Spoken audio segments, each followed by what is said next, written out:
बिस्मिल्लाहिर्रहमानिर्रहीम। अस्सलाम वालेकुम वरहमतुल्लाहि वबरकातुहू। मैं बोला परदेसी आपका मेज़बान। आज हम अपने मुल्क पाकिस्तान के बारे में बात करेंगे कि आज तक जितने भी हुक्मरान आए हैं उनके बारे में बात होगी मोटी मोटी, क्योंकि वीडियो लंबी हो जाएगी। आपके पास खाना खाने के लिए टाइम नहीं, वीडियो आपके यहाँ देखेंगे। चलो आते हैं बात की तरफ। मुल्क पाकिस्तान 14 अगस्त 1947 को वजूद में आया। अल्लाह पाक ने क़ायद आज़म को ज़रिया बनाया और वो पाकिस्तान के बानी हैं, और ये मुल्क ला इलाहा इल्लल्लाह के नाम पर बना। सबसे पहले जो वज़ीर आज़म थे मुल्क के, क़ायद आज़म मोहम्मद अली जिन्ना थे। उनकी उम्र इतनी थी, एक बीमारी ने उन्होंने घेरा और अल्लाह को प्यारे हो गए। उसके बाद उनके राइट बाजू थे लियाकत अली खां, वो भी कुछ देर रहे। अच्छे लीडर थे, बिकने वाले नहीं थे, सच्चे लीडर थे, झुकने वाले नहीं थे। पर उनका भी एक तो वक्त मुकर्रर था। तो मीर जाफ़र हर दौर में रहे, मीर जाफ़र तैयार हुए, उनको भी शहीद किया दिया गया। मुल्क के एक अच्छे लीडर से, सच्चे से महरूम हो गया। उसके बाद एक और साहब वज़ीर आज़म बने, वो भी थोड़ी देर रहे। उस वक्त का फ़ौज का जो सरबराह था जनरल अयूब खान था, उसने पहली मार्शल लगाई मुल्क के अंदर और ख़ुद आर्मी की वर्दी पहनकर सदर बन गए। वो भी थोड़ी देर रहे। लोगों ने कैसे उसको उतारा, मैं वो बात नहीं करना चाहता क्योंकि मेरी ज़बान नहीं गवारा करती। उसने भी इस्तीफ़ा दिया, याहिया खान को बागडोर संभाल दी। याहिया खान ने इलेक्शन करवाए और उस वक्त के जो पार्टी थी मुजीबर रहमान की थी, एक जुल्फ़िकार अली भुट्टो की थी।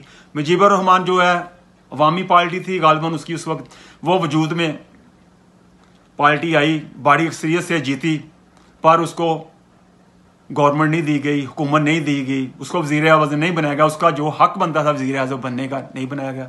याहिया खान ने भुट्टो को हुकूमत दे दी।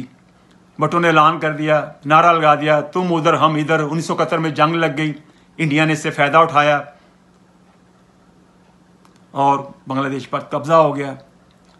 बांग्लादेश जो है वजूद में आ गया।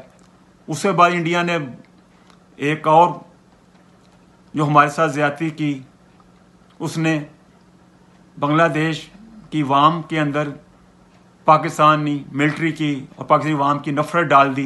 कैसे डाली आओ मैं आपको बताता हूँ, और मैंने ये सब कुछ आंखों से देखा हुआ है।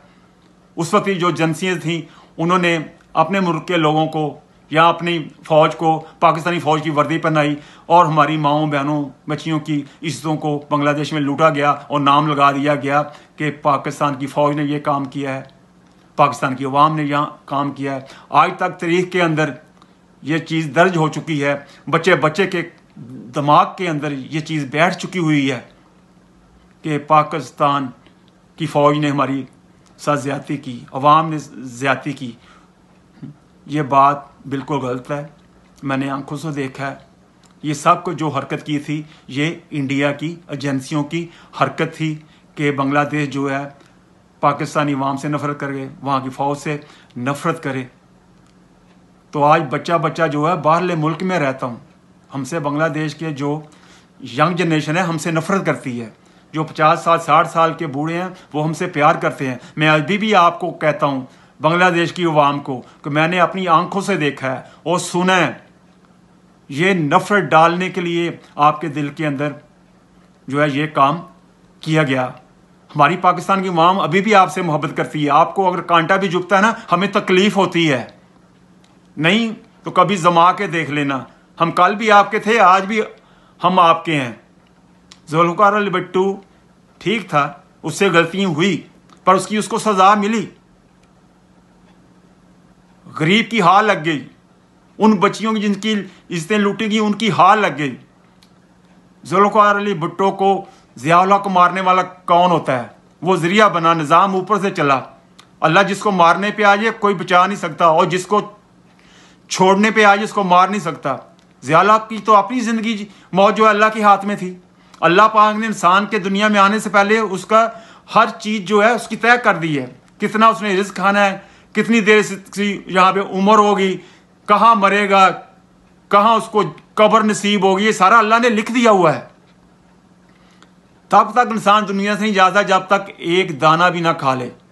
लीडर अच्छा था, अच्छे काम किए, एटम बम उसने बनाया, ڈاکٹر قدیر خان نے اس کے اوپر کام کیا، بانی ہے ذوالفقار علی بھٹو ایٹم بم کا ذریعہ، یہ دونوں بنے، اور اللہ پاک نے ان کو ذریعہ بنا کر ایٹم بم کا جو تو ہے اللہ پاک نے پاکستان کو دیا. ہم اس کی قدر کریں. لیڈر وہ اچھا تھا پر بولا تھا اس کی خارجہ پالیسی جو صحیح نہیں تھی، اتنی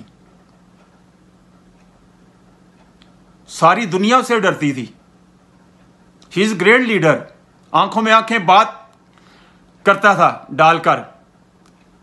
جب یو این اے کے اندر سارے ملکوں کے لیڈر اکٹھے ہوئے تھے، اس کو بلایا گیا، پاکستان کی نمائندگی کر رہا تھا. اس کو جب بولنے کے لیے ٹائم دیا گیا تو اس نے سارے ملکوں کی بولتی بند کر دی. کیا کہا سنے، میں آپ کو سناتا ہوں اپنی زبان سے بھی تھوڑا سا، اور اس کا کلپ بھی سناؤں گا، اپنے بچوں کو بھی سنائیں. اور دیکھیں بھٹو نے کیا کہا، you waste my time, I don't stay here, don't care, I go head. سب نے تالی بجائی ادھر. یہ کلپ دیکھیں، آپ کی آنکھیں کھل جائیں گی. I find it disgraceful to my person and to my country to remain here a moment longer than necessary. But I am not boycotting. Impose any decision. Have a treaty worse than the Treaty of Versailles. Legalize aggression. Legalize occupation. Legalize everything that has been illegal till 14th or 15th of December 1971. I will not be a party to it. We will fight. We'll go back and fight. My country hearkens for me. Why should I waste my time here in the Security Council? I will not be a party to the ignominious surrender of part of my country. You can take your Security Council. Here you are. I'm going.